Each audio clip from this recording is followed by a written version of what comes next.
Karibu sana mtazamaji wa Ndingala Online TV. Waziri Mkuu Kassim Majaliwa amesema serikali ya awamu ya 6 inaongozwa na Rais wa Tanzania Dr. Samia Suluhu Hassan inaendelea kufanya maboresho zaidi ya mazingira ya biashara na uwekezaji ili kuifanya Tanzania iendelee kuwa sehemu salama zaidi ya uwekezaji. Waziri Mkuu ametoa kauli hiyo wakati wa uzinduzi wa maandalizi ya mpango wa pili wa kuboresha mazingira ya biashara na uwekezaji nchini Mkumbi tu jijini Dar es Salaam. Serikali itaendelea kutoa ushirikiano nanyi kwa dhati kabisa ili kufanikisha malengo ya kuwa na mazingira mazuri ya uwekezaji na biashara hapa nchini. Na ni mategemeo yao kuwa mpango huu utaongeza tija kubwa kwa taifa letu na itasaidia sana kufikia malengo yetu ya kukuza uchumi na kupeleka kwenye uchumi wa kati ambao ni endelevu. Ndugu wageni waalikwa, mpango wa kuboresha mazingira ya biashara na uwekezaji nchini una manufaa makubwa kwa uchumi wetu wa maendeleo ya taifa letu, na manufaa haya ikiwemo kuvutia uwekezaji wa ndani na wa nje kwa kuwezesha wawekezaji wa ndani na nje kupata fursa nzuri ya uwekezaji.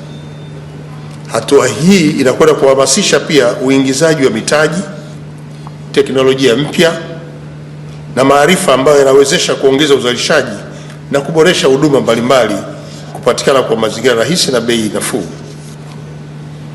Lakini pia inakwenda kufanya maboresho ya kuchochea uwekezaji mpya na miradi mipya ya biashara ambayo itazalisha fursa mpya za ajira kwa Watanzania.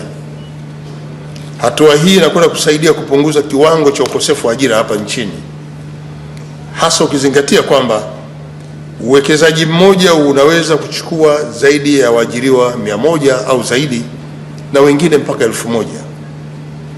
Hii itakwenda kupunguza kiwango cha ukosefu wa ajira kwa vijana wetu na kuongeza kipato cha familia moja moja. Tunakwenda kufungua milango ya kupata masoko kimataifa kwa bidhaa zinazozalishwa hapa ndani. Mpango huu unakwenda kuboresha mazingira ya biashara na kuvutia makampuni ya kimataifa kuwekeza hapa nchini, ambayo pia yenyewe yatakuwa yameshatafuta fursa za masoko kwa bidhaa ambazo zitazalishwa hapa ndani na kuifanya Tanzania kuwa kivutio cha biashara duniani, kama vile uwekezaji ulioko eneo la Ubungo ambao utakuja kuvutia wanunuzi kwa kutafuta masoko kutoka nchi za Afrika Mashariki, lakini pia na SADC.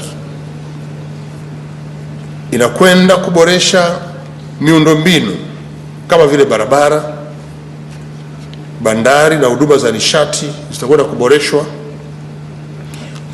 lakini pia na fursa nyingine ambazo zinasaidia zaidi katika uwekezaji na ufanyaji biashara, jambo ambalo linakwenda kuchangia ustawi wa uchumi wetu, urahisi wa kufanya biashara na kuboresha ustawi wa jamii kwa ujumla wake.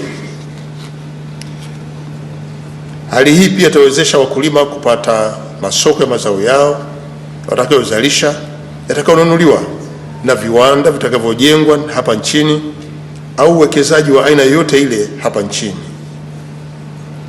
Na pale ambako kutakuwa na viwanda vya kuongeza thamani, hivi vitapanua wigo wa masoko wa wakulima wa Kitanzania hapa ndani ya nchi.